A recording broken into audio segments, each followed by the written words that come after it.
రాఖీ పండుగ. ఈ రాఖీ పండుగన ఆగస్టు 19వ తేదీ 2024 సంవత్సరంలో మనకి రాఖీ పండుగ వస్తుంది. దీన్నే శ్రావణ పౌర్ణిమ అని కూడా అంటాం. మరి ఈ శ్రావణ పౌర్ణిమ రోజున రాఖీ పండుగ ఏ ముహూర్తాల్లో కడితే అశుభమో మనం ఈ వీడియోలో తెలుసుకుందాం. ఆ ముహూర్త సమయంలో కనుక కడితే ఇంకా మీ ఈ యొక్క అన్నా చెల్లెళ్ళ బంధం ఇంకా అంతే అనమాట. కాదు అని ఛాలెంజ్ చేసినటువంటి వాళ్ళు చాలామంది లాస్ట్ ఇయర్లో కట్టి ఈ సంవత్సరం కంపల్సరీ విడిపోయారు. ఎందువల్ల ఆస్తుల వ్యవహారాల్లో అన్న చెల్లెలకు ఎక్కువ ఇచ్చేస్తున్నారు, మెయిన్ రోడ్డు మీద బిట్టు ఎక్కువ ఇస్తున్నారు, ₹1,00,00,000ది నాకు వెనకాల బిట్టులు ఇస్తున్నారు, ఇది అవసరమా, 30 లక్షల రూపాయలే ఇద్దాం, ₹1,00,000 మన ₹1,00,00,000ది వద్దు అని చెప్పి అమెరికా రీసెంట్గా వెళ్ళినటువంటి ఒక అన్నగారు, హైదరాబాద్లో ఉన్నటువంటి ఒక చెల్లెలు గారు ఇద్దరు విడిపోయారు. ఎంత థిక్ ఫ్రెండ్షిప్ ఉండేదంటే, అబ్బా మా తమ్ముడు లేకపోతే నేను ఉండలేను, అబ్బా మా తమ్ముడని ఈవిడ జాతకాలతో పాటు ఆయన్ని కూడా మనల్ని అడుగుతూ ఉండేదన్నమాట. అంటే ఇదంతా కూడా ఎందుకనంటే ఆ దుర్ముహూర్త సమయంలో దాన్నే భద్ర నీడ సమయం ముహూర్తం అని అంటారు. అసలు ఈ భద్ర నీడ అనేటటువంటిది పండగ అనేటటువంటిది, ఈ ముహూర్తం అనేటటువంటిది ఎప్పటి నుంచి ప్రారంభమవుతుందంటే 1 గంట తర్వాత ఇంక మనకి అది పోతుంది అనమాట. భద్రనీడ పొద్దున ఉదయం నుంచి 12:30 వరకు ఉంటుంది. దాని ప్రభావం ఇంకొక గంట ఉంటుంది. 1 గంటన్నర వరకు మధ్యాహ్నం పీడ మనకి భద్రనీడ పీడ.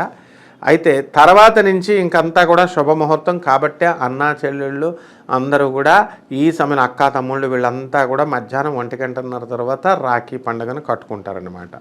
అయితే భద్రనీడ దీన్ని ఏమంటారంటే విష్టికరణం అని కూడా అంటారనమాట దీన్ని. మరి ఈ యొక్క పండగకి ఏమిటండి ఇందులో మనం ఈ విష్టికరణంలో చేసేదంటే, అసలు ఈ భద్రనీడ అంటే ఏంటండి అంటే, భద్ర అంటే ఎవరండి అంటే సూర్యభగవంతుడు మనకు తెలుసు కదా, ఛాయాదేవి మనకు తెలుసు. వీళ్ళిద్దరికీ కలిపి పుట్టినటువంటిది ఈ భద్ర అమ్మవారు. ఆవిడ శనీశ్వరుడికి స్వయంగా సోదరి. మొట్టమొదట మనము ఈ ఉషా అమ్మవారికి అంటే సంధ్యా అమ్మవారికిను సూర్యభగవానుడికి పుట్టిందేమో యముడు అనమాట. కానీ ఆమె సంధ్యా అమ్మవారి యొక్క నీడే ఛాయాదేవి. ఆ ఛాయాదేవి ఆ సూర్యుడి యొక్క వేడిని తట్టుకోలేక సంధ్యాదేవి వెళ్ళిపోతూ నువ్వు కాపురం చేయంటే ఛాయాదేవి చేస్తుంది. అందుకే నల్లగా నీడ కాబట్టి నల్లగా ఉంటారనమాట ఈ శనీశ్వరుడు భద్రాదేవి. ఈ భద్రాదేవి యొక్క స్వభావం ఏమిటంటే క్రూర స్వభావం, ఇద్దరి మధ్య గొడవలు పెట్టుకోవడము, తర్వాత అసూయ, ఇవన్నీ కూడా ఏవైతే ఉన్నాయో అవన్నీ కూడా రాగద్వేషాలు ఇవన్నీ కూడా ఈ యొక్క భద్ర ప్రభావం వల్ల మనకు వస్తాయన్నమాట. కాబట్టి ఈ సమయంలో కట్టుకుంటే కనుక కంపల్సరీ ఈ యొక్క భద్ర అనేటటువంటి ఆవిడ యొక్క ప్రభావం వలన అన్నాచెల్లు విడిపోవడం ఖాయం. అందువల్లనే సాక్షాత్తు పరమేశ్వరుడికి ఈ ఛాయాదేవి మరి అమ్మవారు తపస్సు చేసిందనమాట. తపస్సు చేసి శక్తివంతమైనటువంటి వరాన్ని, మంచి పవర్ఫుల్ ఉమెన్ని కూతురు కింద ఇమ్మనంటే అప్పుడు ఛాయాదేవికి ఈ సూర్యభగవానుడికి భద్రని ఇస్తారు. అందువలన ఈ ముహూర్తంలో లాస్ట్ ఇయరే కాదు, అంతకు ముందు సంవత్సరాల్లో కూడా కట్టుకున్నటువంటి వాళ్ళు ఈ ముహూర్తంలో కట్టుకున్నటువంటి అక్కా తమ్ముళ్ళు అన్నా చెల్లెళ్ళు విడిపోయారు. కావాల్సి మీరు చూసుకోండి అసలు గొడవలు ఎందుకు వస్తున్నాయి అన్నా చెల్లెల మధ్య, అక్కా చెల్లెల మధ్య భద్ర వల్ల.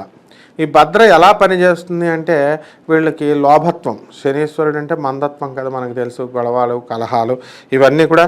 అందుకని క్రూరమైనటువంటి ఇది ఉంటుంది, ఇతరులకు హాని చేయడంలో ఈ భద్ర ముందు ఉంటుంది. కాబట్టి ఈ ముహూర్తంలో ఈ భద్రనీడ ముహూర్తంలో ఏ పని చేసినా కూడా మీకు సక్సెస్ కాదనమాట.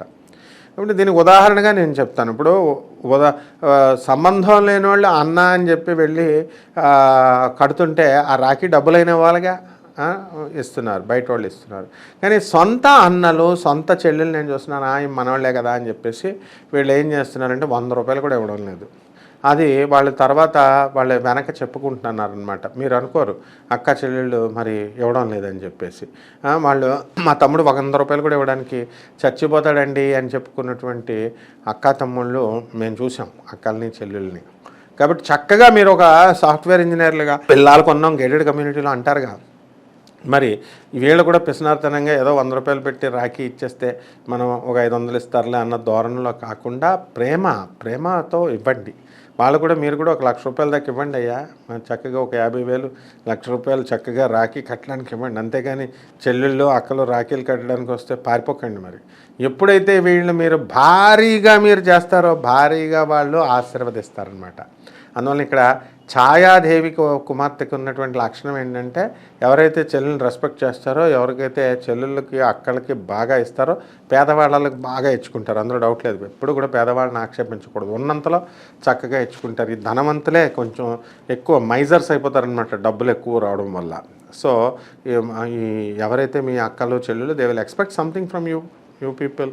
So it is your bound and duty to give to please them. అందువల్ల భారీగా ఇవ్వండి, చక్కగా హ్యాపీగా ఈ యొక్క రాఖీ పండుగను చేసుకోండి. అక్క తమ్ముళ్ళ యొక్క ఆశీర్వాదాలు పొందండి. వాళ్ళు కూడా మీకు ఏవో పాయసాలు అవి ఇవి చేస్తారు. మీరు ఎంత చేసినా కూడా అక్క అన్నా చెల్లెళ్ళ ప్రేమాన్ని ఎవరూ విడదీయలేరు.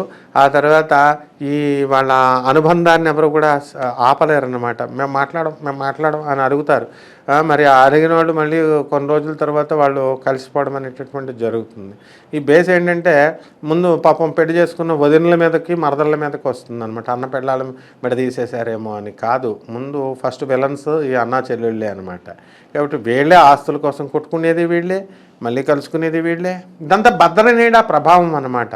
పాపం వదిన గారు మళ్ళీ కలుపుతూ ఉంటుంది. కాబట్టి వదినలు ఏమనకండి, చక్కగా భారీగా వీళ్ళు రాఖీ 100 రూపాయలు పెట్టి కొనేసి తెచ్చేసి కట్టేసి ఇచ్చేయడం కాదు.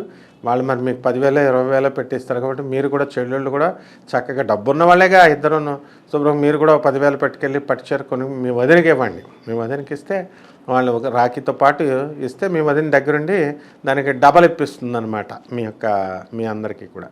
అంటే ఈ భద్ర నీడ యొక్క క్రూరత్వానికి గురి కావద్దు. ఈ ముహూర్తాల్లో మీరు రాఖీలు కట్టొద్దు, ఆ ముహూర్త ప్రయోగాలు చేయొద్దు. చాలా విలువైనటువంటి అనుబంధం, అన్నా చెల్లెళ్ళ అనుబంధం. ఎన్టీ రామారావు గారు, సావిత్రి గారు అన్నా చెల్లెళ్ళ సంబంధం గురించి సినిమా తీశారు.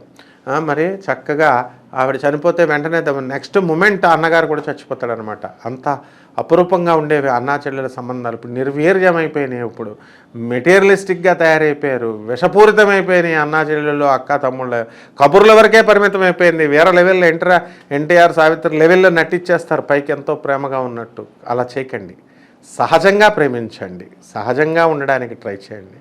మీరిద్దరు కలిసి సఖ్యతతో ఉంటూ పేదవాళ్ళకి సేవ చేసుకోండి.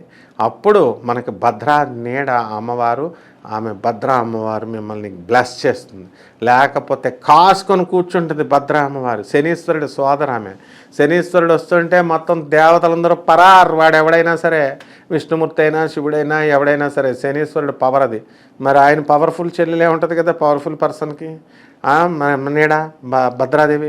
మరి విచిత్రం ఏమిటంటే ఇక్కడ మొత్తం ప్రపంచాన్ని వణికిచ్చేటటువంటి భద్ర మరి శనీశ్వరుడి దగ్గరికి వచ్చేసరికి రాఖీ కడుతుంది. శనీశ్వరుడు బ్రహ్మాండంగా బ్లెస్ చేస్తాడు ప్రతిసారి కూడా.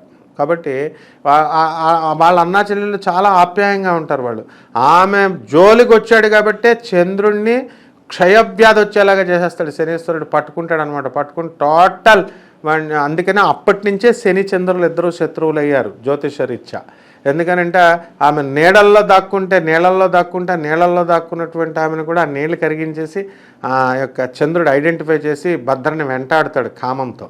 అది ఆ శనీశ్వరుడు ఎంత పవర్ఫుల్ వ్యక్తి అంటే, పవర్ఫుల్ దేవుడు అంటే అతని యొక్క ఆటలను సాగనివ్వలేదు చంద్రుడిని. ఆ రోజు నుంచి ఈ చంద్రుడి పైన ఎప్పటికప్పుడు ఛాన్స్ దొరికినప్పుడల్లా బెల్ట్ తీసి ఉతుకుతూ ఉంటాడు శనీశ్వరుడు చంద్రుడిని. కాబట్టి శనికి చంద్రుడికి అందుకు అప్పటి నుంచే పడదనమాట ఈ భద్ర గొడవ వల్లే. కాబట్టి మీరు కూడా మీ అక్క పిసనార్దనం కనుక చేసినట్లయితే, మీరిద్దరూ ఒకళ్ళకొకళ్ళు పిసనారు చేసుకున్నట్లయితే భద్ర యొక్క కోరల్లోకి వెళ్ళిపోతారు. తస్మాత్ జాగ్రత్త.